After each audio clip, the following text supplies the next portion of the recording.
የራሱ ልደት እንኳን የምትረሱበት ጊዜ አለ አይደለ? ግን እኔ ልደቴን እንኳን መርሳት አልችልም ማለት ነው፣ በዚህ ሁኔታ ማለት ነው። ምክንያቱም በጣም ብዙ ስለኔ የሚያስቡ ስለኔ መልካም የሚመኙ ሰዎች አላችሁ፣ አጠገቤም አሉ።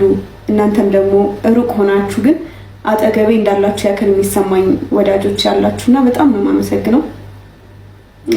ማለት በቃ እናንተ ስላላችሁኝ ነው የምኮራው። በኩራት የምንቀሳቀሰው የምራመደው ምናምን ወጣው የምገባው እንጃ ቃላት ያንሰኛል። መልካም ምኞታችሁ በፊት ጀምሮ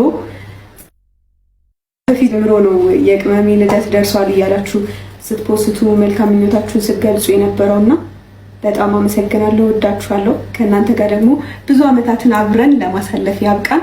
በዚህ አጋጣሚ ደግሞ ብሩኬ አንተን ያው እዚህ ላይቭ ላይ ማመስገን እፈልጋለሁ። ሁሉም ነው እግዚአብሔር ማለት አንተ ስላለኸኝ በቃ እድለኛ ነኝ።